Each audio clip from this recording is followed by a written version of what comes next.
전쟁 중에 잘 훈련된 군견을 통해서 적이 매복하고 있는 장소를 찾게 했습니다. 마침내 적이 숨어 있는 곳을 발견을 하고 개들이 이제 짖기를 시작을 했어요.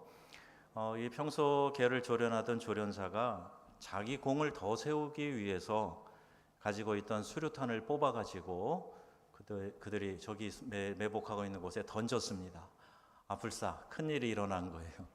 이 평소 훈련한 이 개가 주인이 뭐를 던지면 쫓아가서 그것을 물고 오는, 그래서 주인에게 칭찬받는 그런 훈련을 했거든요. 근데 그 순간 수류탄을 던지니까 그걸 이제 쫓아가서 물고 주인에게 칭찬받으려고 오다가 장렬하게 산화됐다는 그런 이야기입니다. 이것은 교육 효과의 어떻게 보면 양면을 이야기하는 것일 수 있어요. 훈련받고 교육받아서 좋은 것도 있는데 아주 결정적으로 어려움을 주는 그런 문제들도 생길 수 있다는 이야기입니다. 제가 80년대에 대학을 다녔는데 그때 특별히 속칭 의식이 있다고 하는 이 대학생들을 김일성 주체의식을 배우게 하고 또 그리고 주사파가 되는 그런 모습을 보면서 우리 대한민국은 자유민주주의 국가인데 이곳에서 그릇된 배움을 한 양상이라고 또 이렇게 볼 수 있는 것이죠. 정반대로 여러분 영화 실미도를 아십니까? 거기에서 보듯이 이제 특별한 부대를 훈련시켜 가지고 북에 보내 가지고 김일성을 이렇게 살해하는 그런 명령 아래 살인 병기로 교육받은 이들, 그들의 그 처참한 최후를 우리가 영화를 통해서도 소개가 돼서 많은 분들이 알고 있습니다. 사상가 루소가 한 이야기인데요. 교육의 목적은 기계를 만드는 것이 아니라 인간을 만드는 것이다 그랬어요. 요사이 여러 가지 교육들이 인터넷을 통해서도 또 여러 작은 단체들, 학원들을 통해서 많이 하고 있는데 어떤 특별한 전문 기술을 만들어내는 것, 이것이 교육의 목적이 아니라 참된 인간을 만들어내는 것, 이게 교육의 목적이라고 하는 거죠. 그러나 이렇게 인간 교육을 위한 여러 가지 노력으로 인간성이 좀 향상되는 그런 결과들을 조금 우리가 기대해 볼 수가 있어요. 특별히 학교 교육은 꼭 그래야만 합니다. 학교 교육을 통해서 우리 잘하는 학생들의 인성이 발달해 가는 거죠. 지식적으로만 배우는 게 아니라 기능적으로만 익히는 것이 아니라 인성이 잘 자라도록 가르치는 것, 이게 학교 교육이 되어야 할 겁니다. 그런데 다들 느끼는 한계가 있죠. 이러한 교육만으로 과연 사람이 온전케 될 수가 있겠는가 하는 이제 그런 한계 말입니다. 근데 온전케 되는 것은 인간의 노력만 가지고는 좀 부족해요. 그래서 우리가 신앙 교육을 하게 됩니다. 우리 영적인 부분에서 이 세상에 도움을 얻을 수 있는 그런 공간, 그런 모임 없어요. 오직 교회만 우리의 영적인 부분을 터치해주고 영성이 자랄 수 있도록 자극을 주고 말씀으로 잘 가르치고 훈련하는 것이 우리 교회입니다. 왜? 이곳에서는 하나님이 함께 하시고 성령이 우리 안에서 운행하심으로 성경을 통해서 그 성경의 원저자이신 성령이 운행하시기 때문에 성경을 통해서 교육받는 그 교육을 통해 참된 인간성을 회복하고 영적으로 성숙해가는 그런 공동체이기 때문에 그렇습니다. 어제 지방의 학예 대회가 우리 교회에서 열렸습니다. 제 기억으로는 정말 오랜만에 우리 교회에서 한 것 같아요. 지방의 여러 어린이들이 모였어요. 각 교회 선생님들이 인솔해서 오시고 어느 교회는 이제 장로님도 같이 오셔가지고 참여를 했습니다. 우리 교회가 10명이 참가를 해서요. 그리기, 이렇게 만들기, 또 클레이, 또 영상 이런 것에 참여를 해가지고 4명이나 상을 받았어요. 이게 홈그라운드의 이점이 아닌가 생각이 돼서 앞으로 좀 자주 하려고 합니다. 그런데 아이들이 나가가지고 이렇게 말씀에 근거해서 뭔가 생각을 하면서 연극을 해서 이렇게 그것을 필름에 담고 촬영을 하고 무엇을 이제 흙으로 만들고 이런 걸 보면서 참 좋은 적용 훈련을 하고 있다는 생각을 해보았습니다. 신학자 에밀 브루너라는 분이 있습니다. 기독교 교육의 목적은 인간 안에 있는 하나님의 형상을 성장시키는 것이다. 이렇게 이야기를 했어요. 여러분, 우리는 오직 유일하게 사람들만 하나님의 형상으로 우리가 만들어졌다 그래요. 그러니까 하나님이 우리를 처음 아담과 하와를 만드시고 특히 아담을 만드셨을 때 그 코에 하나님의 영, 루아카라고 하는 하나님의 영을 불어넣으셨어요. 그랬더니 사람이 생명이 되었다. 이렇게 성경이 기록하고 있습니다. 천하 모든 피조물 중에서 유일하게 사람만 하나님의 영으로 우리가 창조된 그런 존재들이에요. 그러니까 영을 불어넣어서 창조되었기 때문에 우리 안에 영성이 있는 거예요. 하나님의 이미지, 하나님의 형상이 우리 안에 있습니다. 기독교 교육은 죄로 인해서 일그러지고 무너진 이 하나님의 형상을 다시 아름답게 회복시키고 또 이것을 더욱 성장시키는 것, 이것을 우리 기독교 교육의 목적으로 하는 것이지요. 세상에서 시행하는 교육은 지식 전달 그리고 숙련된 전문인은 만들어낼지 몰라도 성경을 통한 교육은 인간의 영성을 개발시켜주고 그리스도를 닮아가게 만드는 거예요. 그러니까 우리가 제대로 말씀으로 교육을 받고 있다. 그러면 해마다 우리가 더 예수님 닮아가야 됩니다. 그리스도의 영성으로 우리가 성장하고 있어야 되는 거예요. 여러분 안에 이러한 성장이 있어지기를 주님의 이름으로 축복합니다. 그걸 위해서 교회 교육을 하는 거거든요.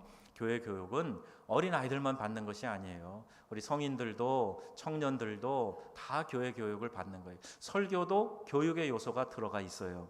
설교가 다가 아니죠. 교회 안에 이제 성경 공부도 하고 특히 저희 교회 같은 경우에는 이제 우리 이번 수요일부터 다시 시작합니다만은 교리 학습도 하게 되고 또 어떤 때는 성서 지리와 또 성경의 배경을 연구하는 그런 일도 하고 또 어떤 때는 목적이 이끄는 40일 가지고 하기도 하고 제자 훈련 교재를 가지고 우리가 말씀을 가르치고 있어요. 그러니까 이런 예배, 공예배에 참여하면서 자연스럽게 우리가 성경을 배우게 되는 거죠. 우리 연세 드신 어르신들도 내가 지금 뭘 배워? 그러지 마시고 예배만 잘 참석해도 하나님의 말씀을 배우는 그런 역사가 있는 겁니다. 또 성경 공부반, 제자반이 조직이 되면 여러분들이 앞다투어 신청하셔서 내가 말씀으로 더 잘 배워야 되겠다. 이런 마음의 각오가 있어야 돼요. 성경은 하나님의 영감으로, 감동으로 쓰여진 하나님의 말씀이기 때문에 하나님의 말씀을 배우면 배울수록 우리의 영성이 자라가게 되고 우리의 속사람이 강건케 되는 역사가 일어나는 줄로 믿습니다. 그러니 말씀을 잘 듣고 배우는 것이 우리 신앙에 얼마나 큰 도움과 유익이 되는지 몰라요. 사람이 창조될 때 이렇게 하나님의 영에 의해서 창조됐고 그때 불어넣으셨던 하나님의 영은 오늘 이 시간까지 우리 가운데 역사하고 계시고 성경이 쓰여질 때에는 성경을 쓰는 저자들에게 영감을 불어넣으셔서 그들의 말과 생각이 아닌 하나님의 감동으로 성경이 쓰여졌다는 말이에요. 이게 16절에 말씀하고 있어요. 16절 말씀 읽겠습니다. 이는 하나님의 사람으로 온전케 하며 모든 선한 일을 행하기에 온전케 하려 하심이라. 아멘. 하나님의 사람. 이거 참 저는 좋아하는 표현이에요. 여러분 하나님의 사람이시지요? 하나님의 자녀 맞으십니까? 그런데 하나님의 말씀이 하나님의 사람을 온전케 한다는 거예요. 그리고 모든 선한 일을 행하기에 온전케 해주시는 것이 하나님의 말씀이라는 거예요. 아니 그러니 어떻게 하나님 말씀을 제대로 배우지 않고 알지 않고 어떻게 우리가 온전케 되며 어떻게 우리가 온전한 선을 행할 수가 있겠습니까? 말씀을 잘 배우고 익히는 것, 잘 듣고 그 말씀을 적용하고 실천하는 것, 이게 우리에게 너무너무 중요한 거예요. 하나님께서 베드로를 통해서 이 영감에 대한 말씀을 하시고요. 베드로후서 1장 21절이에요. 함께 읽겠습니다. 시작. 예언은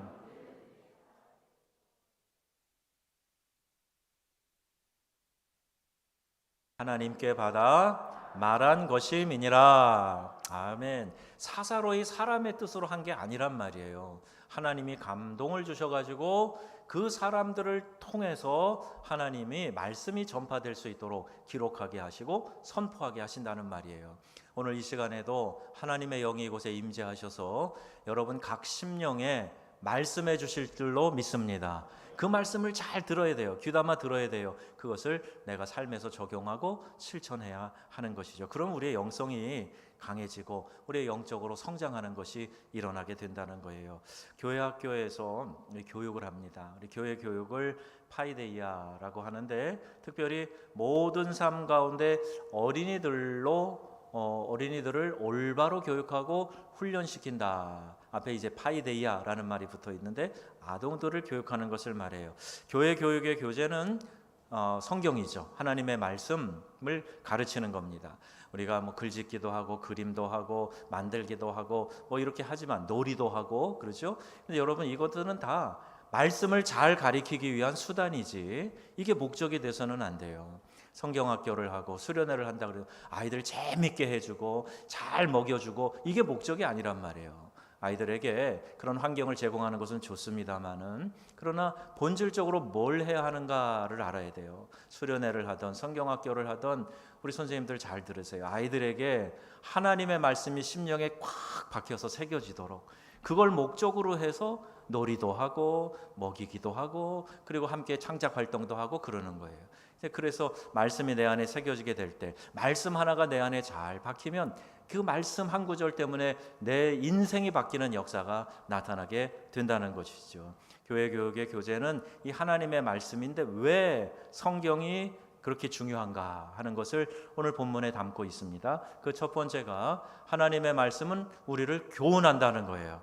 교훈은 그리스도 안에 있는 복음의 진리를 사람들에게 가르치는 것을 말합니다. 디모데전서 5장 17절 말씀이에요. 잘 다스리는 장로들을 배나 존경할 자로 알되 말씀과 가르침에 수고하는 이들을 더할 것이니라. 아멘. 초대교회는 가르치는 장로와 치리하는 장로가 있었어요.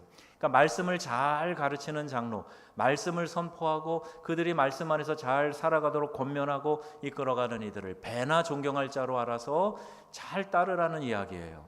오늘날의 목회자에게만 적용되는 말씀이 아닙니다. 교회에 여러분들이 목장을 맡고 있는 목자들, 또 여러분들이 말씀 사역을 맡고 있는 교사들, 이런 분들이 다 이와 같은 중요한 역할을 감당하고 있는 거예요. 하나님 말씀보다 더 가치 있고 중요한 것이 교회는 없습니다. 그러니 그 말씀을 가르치는 일을 하는 사람을 귀하게 여기고, 그래서 격려해주고 기도해주고 세워줘야 된다 하는 것을 이 말씀에 담고 있어요. 여러분, 말씀이 얼마나 중요한 교훈을 하고 있는가, 예를 하나 들어서 예화를 말씀드리려고 그래요. 어느 성도가 원불교 골수 집안과 결혼을 했어요. 그래서 믿음이 견고하지 못하고 또 그쪽이 철저하게 원불교 이렇게 믿으니까 교회 믿음 생활 제대로 못했던 것 같아요. 그러다가 남편이 유학을 갔습니다. 남편 따라 미국에 가서 살았는데 딸아이가 이제 조금씩 성장해서 이제 유치원에 갈 나이가 된 거예요. 그래서 보니까 뭐 미국 사람들이 하는 유치원에 보내기는 좀 그렇고 한국 문화와 그래도 말이라도 좀 배우면 좋지 않겠는가. 그래가지고 교회에서 운영하는 선교원에 5살 된 아이를 보냈습니다. 아이가 선교원에 다니던 어느 날 식사 시간에 밥을 먹으려고 이렇게 하는데, 아빠, 제가 기도를 좀 하려고 그래요. 기도해도 되나요? 이렇게 물어본 거예요. 그러니까 아빠가 귀엽기도 하고 무슨 기도를 할까 이 생각도 되고, 그래서 야, 그게 뭔지 모르지만 해봐라 그랬어요. 그랬더니 이 아이가 기도하는 게 이렇게 이야기를 하는 거예요. 하나님 아버지, 우리 아빠가 하나님을 몰라서 지옥 가게 됐으니 구원해 주세요. 이렇게 기도를 했다는 거예요.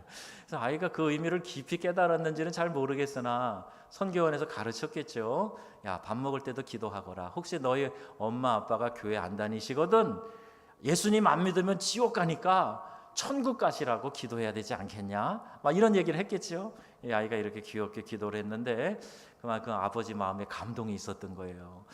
그래서 아이의 말을 듣고 또 옆에서 부인도 자기가 한동안 신앙생활을 지금 못하고 있는데 옛날에 믿었던 생각을 하면서 교회 다시 나가게 되고 아버지도 같이 나가게 되고, 그러던 어느 날 이 아버지가 전북 익산에 살고 계시는 부모님께 전화를 걸었답니다. 전화 걸어서 어머니, 아버지, 우리 집에 큰 변화가 일어났습니다. 놀라지 마시고요, 미국으로 좀 들어와 주세요. 그래가지고 어머니 아버지를 미국에 초대를 했네요. 그리고 자초지종을 쭉 이야기를 합니다. 그래서 며느리도 당신의 아들도 사랑하는 손주도 교회에 나가게 되었으니 어머니 아버지도 한번 교회 가보실래요? 그래가지고 이제 그 이민교회 초청을 해가지고 신앙을 갖게 되었다. 자, 이런 간증을 들었습니다. 여러분, 선교원에 나가가지고 가르침을 받은 이 5살밖에 안 된 아이가 선교원에서 배운 대로 집에 돌아와서 식사 기도를 하면서 아버지의 구원을 위해서 기도한 그 작은 것을 통해 가지고요, 집안 전체가 구원을 받는 그런 역사가 임하게 되었던 것이지요. 교육의 힘은, 특히 신앙의 교육은 이 힘이 얼마나 위대한가 하는 것을 보여주고 있습니다. 작은 것이지만 하나님의 말씀은 능력이 있기 때문에 이 말씀이 우리를 교훈해서 우리의 심령을 바꿔준다 하는 사실을 여러분 꼭 기억하시기를 바랍니다. 그래서 기회가 있는 대로 때를 얻든지 못 얻든지 이 복음을 전파하고 말씀을 전파하고 하는 일에 힘써야 된다. 성경은 우리에게 가르치고 있어요. 하나님의 말씀은 첫째로 교훈한다. 두 번째는 책망한다는 거예요. 책망이라는 말은 엘레그몬이라는 단어인데 법적인 용어입니다. 유죄 판결을 하는 거예요. 그래서 잘못된 교리나 행동의 오류를 바로잡고 이단들의 거짓을 밝혀내는 것, 그 근거가 바로 하나님의 말씀이라는 겁니다. 하나님의 말씀을 가지고 판단을 하는 거예요. 디도서 2장 15절 말씀 같이 읽겠습니다. 너는 이것을 말하고 권면하며 모든 권위로 책망하여 누구에게든지 업신여김을 받지 말라. 아멘.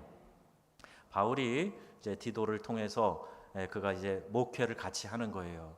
우리 젊은 사역자를 보내놓고 자기의 경험을 통해서 신앙의 체험을 통해서 디모데에게 디도에게 목회를 가르칩니다. 이거 보세요. 모든 권위로 책망하고 누구에게든지 업신여김을 받지 말아라. 그러니까 하나님의 말씀을 가르치는 자의 권위로 말씀을 가지고 때로는 교인들을 야단칠 줄 알아야 돼요. 책망해야 돼요. 그렇게 신앙생활하면 안 됩니다 라고 꾸짖고 가르칠 수 있어야 돼요.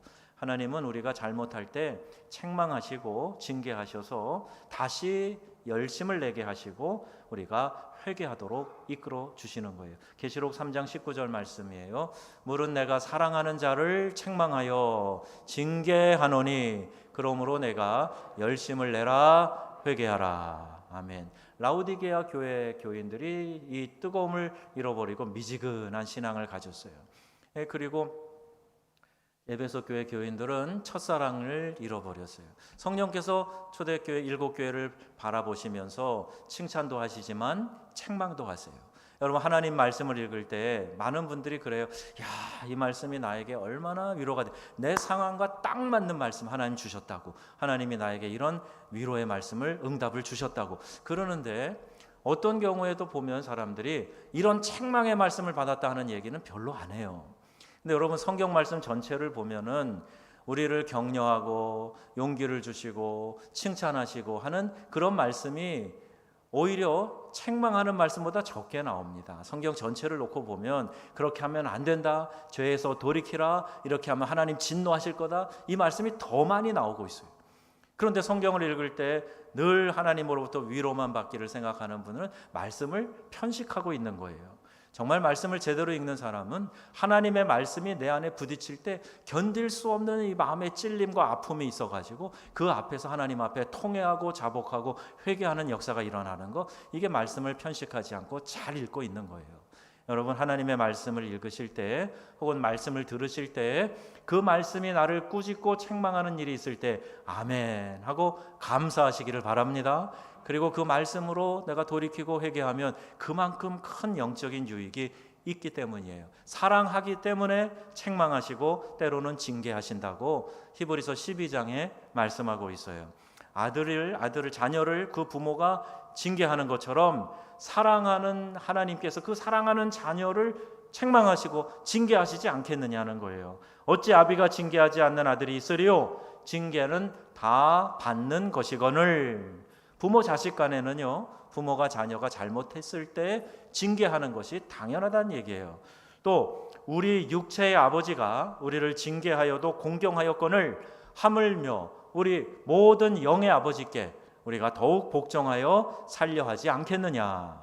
하나님이 나를 책망하신다고 삐쳐가지고 하나님과 거리두기 하고 예배도 안 갈 거야 그래 버리고, 그리고 하나님의 그 사랑의 마음, 하나님의 뜻은 헤아리지 못하고 그렇게 반응하는 거, 이게 참 어리석은 거라는 말씀을 하고 있어요. 무릇 징계가 당시에는 즐거워 보이지 않고 슬퍼 보이나. 그렇죠. 징계받으면서 아유 좋다 그럴 사람 누가 있겠습니까? 그러나 후에 그로 말미암아 연단한 자에게는 의의 평강한 열매를 맺나니 말씀하고 있어요. 하나님의 책망, 꾸짖음, 징계 잘 받아들이는 사람은 그 이후에 의와 평강의 귀한 열매, 축복의 열매 맺는다 하는 사실을 여러분 꼭 기억하시기를 바랍니다. 아버지가 사랑하는 자녀를 징계할 때 미워서 징계하는 게 아니잖아요. 망하라고 징계하는 거 아니잖아요. 사랑해서 그를 건져내시고 더 잘 되라고, 더 은혜 가운데 살라고, 더 큰 복을 누리려고 책망하시는 거예요. 범죄한 다윗에게 하나님께서 나단 선지자를 보내서 그의 범죄를 책망합니다. 그 때문에 다윗 왕은 깨닫고 회개하게 되었지요. 나단 선지자가 가서 이 비유를 이야기하는 거예요. 양을 많이 가진 사람이 있었습니다. 그런데 어떤 사람은 가난해서 양 한 마리를 키웠어요. 근데 이 양이 자기 가족처럼 되었습니다. 그 품에서 자고 놀고 먹고 하면서 가족처럼 지내는 양이 있었는데 어느 사람 주인이 자기의 많은 양 중에 하나 손님이 왔다고 그걸 잡은 것이 아니라 한 마리 데리고 있는 그 양을 잡아가지고 잔치를 했습니다. 그랬더니 다윗 왕이 그 얘기를 듣고 누구냐? 그러면 그에게 벌을 하도록 노하여서 다윗이 이야기를 해요. 그때 나단 선지자가 바로 당신이요! 라고 깨닫게 해준 거예요. 그리고 나서요 다윗이 그 얘기를 들을 때 바로 그 말씀을 받아들여요. 나단 선지자의 추상 같은 목소리로 당신이 그 사람입니다 책망했을 때 변명하지 않고, 그리고 거기에 대해서 분노하지 않고 다윗은 그 책망을 받아들일 수 있었던 겁니다. 여러분, 교만한 사람이 어떤 사람인 줄 아세요? 내가 한 행동은 다 옳고 의로워요. 누군가로부터 조금이라도 지적되거나 또 이것이 잘못됐다는 얘기를 듣거나 그러면 받아들이지 않으려고. 그 교만이 더 나가면요 하나님의 말씀 앞에서도 용납을 안 하는 거예요. 하나님의 말씀이 성령의 감동으로 내 안에 부딪혀도 거부합니다. 듣지 않으려고 그래요. 나는 아니라고 그럽니다. 이 사람이, 다른 사람이 받아야 될 말이라고 생각합니다. 이게 영적 교만인 거예요. 여러분, 어떤 말씀이 들려줘도 내가 그 안에서 내 스스로를 발견하고 돌이킬 것은 없는가, 회개할 것은 없는가, 하나님의 책망이 거하는 것은 없는가 하는 것을 깨달으려고 애쓸 때 하나님의 성령이 우리 안에서 감동을 주시고 깨닫게 하는 역사가 있을 줄로 믿습니다. 그래서 말씀을 들을 때 위로만 받으려고 하지 마시고 책망도 받으셔야 돼요. 왜? 하나님의 말씀 이렇게 유익하다. 교훈과 책망과 바르게 함과 의로 교육하는 데 유익하다. 이렇게 말씀하고 있기 때문에 그 중에 한 부분만 편식해서는 안 된다는 말씀이에요. 여러분, 나단으로부터 하나님의 이런 추상 같은 책망과 징계를 받은 다윗은 즉시 무릎을 꿇습니다. 그리고 진심으로 회개합니다. 다윗의 회개를 들으신 하나님은요 그의 죄를 용서해 주세요. 침상을 적시며 눈물로 하나님 앞에 회개했어요. 다윗이 아무 죄도 짓지 않아서 그가 내 마음에 합한 자다, 의로운 자다 하신 것이 아니라 이렇게 말씀을 들었을 때 깨닫고 하나님 앞에 엎드려 회개했을 때 하나님이 다윗이 내 마음에 합한 자다라고 칭찬을 하셨던 거예요. 하나님은 마지막까지 다윗을 사랑하셔서 그에게 회개할 기회를 주시고 그를 건져내신 것입니다. 다윗은 마지막 그 기회를 놓치지 않고 회개함으로 구원을 얻을 수 있었던 거예요. 하나님은 오래 참으시지만 그러나 죄를 눈 감아 주시지는 않아요. 하나님의 공의의 속성 때문에 죄 없다 그리고 눈 감으시는 하나님이 아니죠. 죄를 회개할 때 용서해 주시지만 그냥 그렇게 눈 감아 없는 것처럼 그렇게 싹 감추어 두시는 하나님 아니십니다. 죄악에 대한 하나님의 책망과 징계를 바르게 깨달아야 합니다. 세 번째, 하나님의 말씀은 우리를 그래서 바르게 해준다는 거예요. 에파노르도신이라는 단어인데 우리 건물을 지을 때 보니까요 레이저 빔을 가지고 이렇게 수평을 딱 잡고 수직을 정확하게 재고 그러더라고요. 기계에서 빛이 쫙 나와가지고 이렇게 재요. 근데 그 전에는 보니까 이 중력의 힘을 이용해서 추를 내려가지고 정확하게 이제 수직 수평을 잡는데 사용을 했던 것 같아요. 그래서 추를 바로 세운다라는 의미를 가지고 있어요. 이것은 성도들을 진리와 사랑으로 바로잡고 그들이 그 길로 더욱 매진할 수 있도록 도와준다. 이것이 성경의 기능이라는 겁니다. 다니엘 12장 3절 말씀이에요. 함께 읽겠습니다. 지혜 있는 자는 많은 사람을 옳은 대로 돌아오게 한 자는 별과 같이 영원토록 비추리라. 아멘. 여러분, 이 말씀과 또 요한복음 21장에 있는 말씀, 예수님이 부활하시고 베드로를 찾아가셔서 요한의 아들 시몬아 내 양을 먹이라. 네가 나를 사랑하느냐 물으시고 내 양을 먹이라. 이렇게 말씀하신 이 두 성경 말씀은요, 우리 교회의 본질적인 기능 두 가지를 말씀하는 거예요. 먼저 첫 번째 다니엘 12장에 있는 이 말씀 보세요. 많은 사람을 옳은 대로 인도하는 자가 누굽니까? 복음을 전해서 그 영혼을 구원하는 거예요. 교회가 왜 있습니까? 우리 정은 명성교회가 여기 왜 있습니까? 딱 두 가지 이유 때문이에요. 첫 번째는 믿지 않는 자들을 전도해서 구원하기 위함이에요. 여러분 그렇게 믿으십니까? 우리 교회가 이곳에 있는 이유는 불신자들에게 복음 전해서 예수 믿고 구원받게 하라는 거예요. 그래서 교회를 60년 전에 이곳에 세워주신 겁니다. 교회가 여러 활동이 있고 여러 봉사가 있고 여러 가지 일들이 있다 그래서 그것 전체가 다 목적이 아니라 그거는 수단이에요. 하나의 방법이에요. 목적은 유일하게 하나입니다. 믿지 않는 자에게 복음 전해서 영혼 구원하라는 거예요. 두 번째 교회의 중요한 목적이 있는데 그것은 믿어 교회에 와 있는 사람들에게 하나님의 말씀을 잘 가르쳐서 그 심령이 건강하게 세워져 가도록 자라가도록 돕는 것, 그게 교회 공동체의 중요한 목적이에요.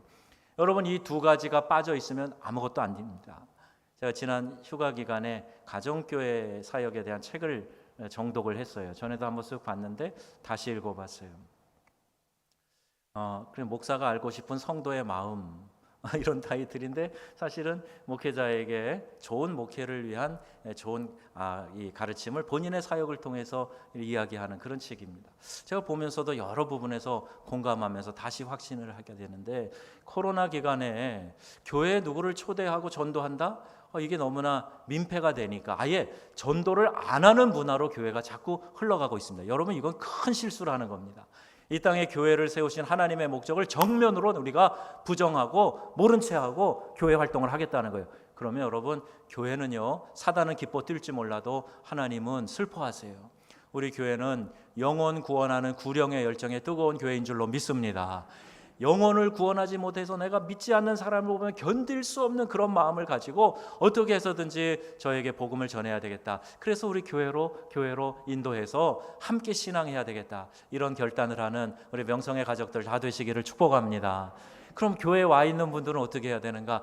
온 것으로 끝나는 게 아니에요. 여러분 여기에서 하나님의 말씀으로 잘 양육받아서 성장을 해야 돼요. 요한복음 21장 15절 17절에 보면 조반 먹은 후에 예수께서 시몬 베드로에게 이르시되 요한의 아들 시몬아 내가 나를 사랑하느냐 물으셨어요.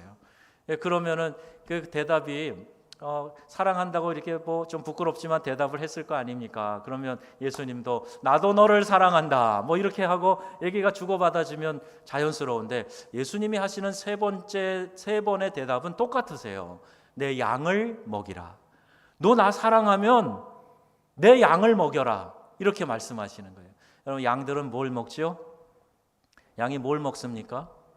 꼴을 먹어요. 어떤 분은 꿀을 먹는다 그러는데 양은 꿀을 먹는 게 아니라 꼴을 먹습니다. 이 식물, 풀을 이렇게 해서 먹어요. 풀을 뜯어 먹고 또 이렇게 만들어서 건초를 주면 그거 먹어요. 이게 꼴을 먹는 거예요. 이것을 목자와 양의 관계, 목양의 관계로 말씀하시는 것은 내가 예수님을 사랑하냐, 네가 나를 사랑하냐 그러면 내 양들에게 꼴, 하나님의 말씀을 먹이라는 거예요. 그래서 그 말씀으로 잘 양육하라는 거예요. 목장의 목자도 마찬가지입니다. 말씀의 꼴을 함께 나누고 함께 먹으면서 동반 성장하라는 거예요. 그래서 하나님께서 우리 교회를 세워주신 줄로 믿습니다. 그럼 여러분 말씀을 잘 들어야 돼요. 교회에서 말씀으로 내가 양육을 잘 받아야 됩니다. 성경 공부도 해야 되고 또 이렇게 공예배를 통해서 선포되는 하나님의 말씀 잘 들어야 돼요. 그래서 그 말씀을 내가 적용하고 실천하고 내 영의 양식으로 삼아야 돼요. 여러분, 이 관계가 안 되면 여러분 심각하게 생각을 하셔야 됩니다. 내가 말씀으로 양육받지 못한다 그러면요, 내 영혼의 사망이에요. 내가 영적으로 성장하지 못하면 모든 기쁨을 잃어버려요. 영적인 능력을 상실해버리고 맙니다. 그래서 여러분, 말씀으로 잘 양육되는 성도님들 되시기를 주님의 이름으로 축원합니다. 그리고 교회는 이 사명을 감당하는 거예요. 여러분이 이 말씀을 잘 지켜 행하게 될 때 말씀 한 구절이 내 마음에 박혀서 그 말씀 안에서 내가 거듭난 삶을 살고 그 말씀이 내 인생을 바꾸는 역사가 나타나게 돼요. 인류 역사에 많은 사람들이 하나님의 말씀 그 하나 때문에 자신의 운명이 바뀌고 역사가 바뀌는 일들을 다양하게 경험하면서 이 땅에 우리 교회의 역사를 이루어 왔던 거예요. 어떤 분이 신앙이 좋은 분이셨어요. 그런데 정치에 좀 뜻을 두고 그 정치의 길을 나가게 되었는데 자기의 믿음 다 저버리고요, 더 유명해지고 더 높은 자리, 세속적인 성공에만 관심을 가지고 살았답니다. 거의 불신자처럼 되었어요. 저는 주변에 그런 사람 많이 봤습니다. 기독교 가정에서 믿음으로 잘 자라고 교회 봉사 헌신도 많이 했다고 그러는데 지금 그의 영적 상태가 거의 불신자 같은 사람들이 있어요. 얼마나 그 영혼이 피폐해져 있는지 몰라요. 말씀으로 양육받지 못하고 자라지 못하고 영적인 풍요와 부요를, 배부름을 느끼지 못하니까 이렇게 영적으로 피폐해지고 불신자처럼 되는구나 하는 것 주변에서도 많이 보았어요. 근데 이분이 바로 정치에 입문하면서 그런 삶을 살았던 것 같아요. 어느 날 술에 취해서 국회에서 돌아오는데 3살 난 꼬마 딸이 아빠 방에 들어오더니, 아빠, 나 이제 글 읽을 줄 안다? 그러면서 들고 온 책이 성경책이었어요. 그리고 펴서 읽은 그 구절이 뭐였냐 하면, 너는 마음을 다하여 주 너의 하나님을 사랑하라, 이 말씀인데 이것을 3살짜리 꼬마가 또박또박 읽은 거예요. 아빠가 이 얘기를 듣고 그 자리에서 감동하여 이 눈에 눈물이 쭉 흘러내리기 시작합니다. 맞아, 내가 이런 신앙이 있었지. 맞아, 내가 이 신앙 때문에 정치도 한다고 나섰지. 그런데 지금 내 꼴이 이게 뭐야? 하나님으로부터 멀어지고 거의 불신자처럼 살고 있지 않아? 그리고 그 자리에서 회개하면서, 오 주님, 이제부터라도 마음을 다하고 뜻을 다하여 주님 사랑하겠습니다, 통곡하면서 그 방바닥에서 카페트 위에서 구르면서 하나님 앞에 회개했다 그래요. 그로부터 그는 잃어버렸던 신앙도 되찾고 새로운 신앙으로 새 출발해서 역사에 길이 남겨있는 큰 업적을 남긴 그런 정치가가 되었다 그럽니다. 여러분, 하나님의 말씀은 우리를 책망하자, 그러나 이 말씀이 또한 우리를 바르게 이끌어 가신다 하는 사실을 기억하셔서 하나님의 말씀에 늘 붙들려 살아가는 성도님 되시기를 축복합니다. 4번째, 하나님의 말씀은 의입니다. 의라는 말은 디카이오시네라는 단어인데 엄격한 정의를 말하는 거예요. 시편 11편 7절 말씀입니다. 여호와는 의로우사 의로운 일을 좋아하시나니 정직한 자는 그 얼굴을 배우리로다. 아멘. 하나님은 의로우시고 공의의 하나님이세요. 말씀드린 대로 죄 눈 감아주시는 분이 아니세요. 죄는 판단하시고 심판하신 하나님이세요. 그리 하나님께서 의로운 일을 좋아하시, 의인을 기뻐하신다. 정직한 자는 하나님의 얼굴을 볼 것이다. 이렇게 말씀하고 있는 겁니다. 로마서 3장 26절 말씀도 읽겠습니다. 곧 이때에 자기의 의로우심을 나타내사 자기도 의로우시며 또한 예수 믿는 자를 의롭다 하려 하심이니라. 아멘. 자신의 의로우심도 늘 그 공의로우심을 드러내고 성취하시는 분이세요. 그리고 또한 예수 믿는 자를 의롭게 하려 하신다 말씀하고 있습니다. 여러분의 삶의 현장에서 이런 정의로움을 실천하는 믿음의 용사들이 다 되시기를 바랍니다. 이 세상은요, 너무나 오염된 것이 많아요. 그래서 나도 알지 못하는데 어디 가보니까 막 먼지가 묻어 있고 뭐 이렇게 때가 묻어 있고 오염이 돼 있는 거예요. 이 공사장에 막 어지럽고 이렇게 막 먼지도 많고 그럴 때요, 구두 신고 올라오면 꼭 뽀얗게 먼지가 앉아요. 옷에 어딘가에 묻어가지고 이렇게 먼지가 묻어 있어요. 그런 환경에 있으면 그렇게 됩니다. 그런데 여러분, 우리가 사는 이 사회가 깨끗하지 않아요. 그러다 보니 믿음의 사람이라고 할지라도 적당히 타협하고 오염돼서 살아갈 소지가 많습니다. 그럴 때 하나님 앞에서 내가 정직한 삶을 살아갈 거야, 나는 의인으로 하나님 앞에 부르심을 받았어, 이런 마음의 각오로 살게 될 때 하나님이 그를 기뻐하시고 자신의 모습을 드러내 주신다. 하나님의 얼굴을 뵙는다 하는 것은 매우 놀라운 큰 영광으로 우리 성경에 기록되어 있어요. 여러분, 정직한 삶을 살아서 하나님의 얼굴을 뵙는 그런 큰 특권을 누리는 우리 성도님들, 명성의 가족들 다 되시기를 축복합니다. 교회 안에서 이 세상에 살면서 성도들이 하나님의 의를 찾는다고 말하면서도 실제로는 그렇게 하지 못할 때가 많이 있기 때문에 그래요. 우리 각 사람은 먼저 자기 자신을 살펴보아야 됩니다. 나에게 있어서 제일 지금 소중하게 여기는 것이 뭘까? 한번 생각해 보세요. 정말 하나님 한 분만으로 만족하는 삶을 살고 있는가? 하나님을 내가 제일 사랑하는 그런 대상으로 삼고 있는가? 아니면 이 세상의 다른 어떤 것, 세상의 명예, 부귀, 어쩌면 내 자신을 더 사랑하고 있지는 않은가? 이것을 한번 생각해 보자는 거예요. 하나님 정말 사랑하는 사람은요, 하나님의 뜻이라면은 내 자존심도 꺾습니다. 내 고집 부리지 않아요. 하나님의 이것을 기뻐하신다 그러는데 내 감정대로 행동하지 않아요. 이것이 겸손한 사람이요, 하나님을 사랑하는 사람입니다. 스코틀랜드의 존 락스라고 하는 종교개혁자가 있지요. 이분은 기도의 사람으로도 알려져 있고 정말 하나님 한 분만 두려워하는 그런 삶을 살겠다, 본인도 그렇게 호언을 했고 그런 삶을 살도록 노력을 했어요. 하나님 한 분만 두려워하니까 이 세상에 두려워할 것이 아무것도 없더라 하는 고백을 그는 하게 됩니다. 하나님을 두려워하지 않으면 세상에 두려워할 것들이 널려 있지만 하나님 한 분만을 두려워하면 이 세상에 두려워할 것이 아무것도 없다는 거예요. 어느 날 왕이 하나님을 거역하고 악행을 저질렀다고 설교 가운데 이야기를 합니다. 그것이 알려져서 왕 앞에 끌려갔어요. 왕은 대노하면서 당장 그 설교를 취소하라 명했어요. 그러나 존 락스는 고개를 가로저으며 말합니다. 그것은 하나님의 정의입니다. 말씀이 그렇게 하고 가르치고 있습니다. 마음이 그것을 생각했고 입이 말했으며 손이 정의를 썼습니다. 만일 이것으로도 모자란다면 피로써 그를 증거하겠습니다. 단호하게 거절했어요.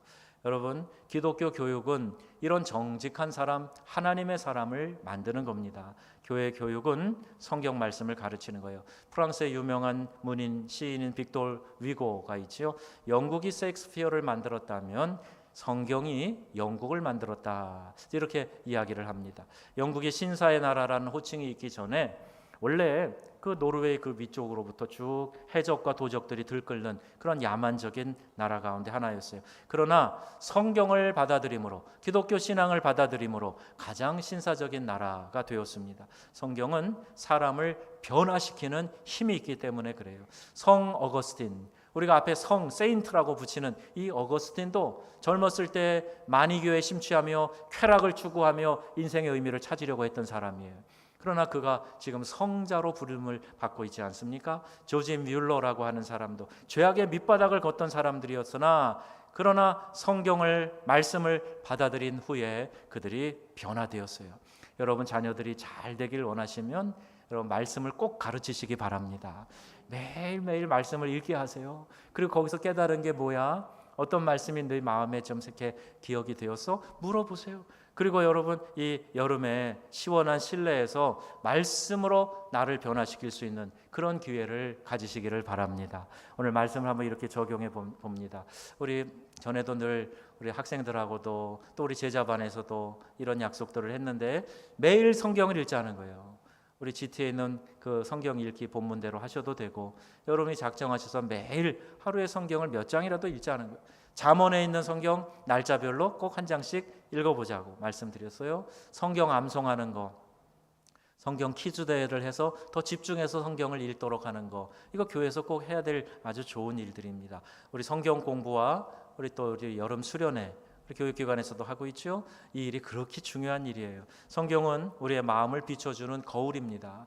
우리 자신을 비춰보는 대상이 성경이에요. 성경의 거울에 자신의 마음을 여러분 비추어 보면서 깨끗하고 아름다운 그런 마음으로 가꾸어 가실 수 있기를 바랍니다.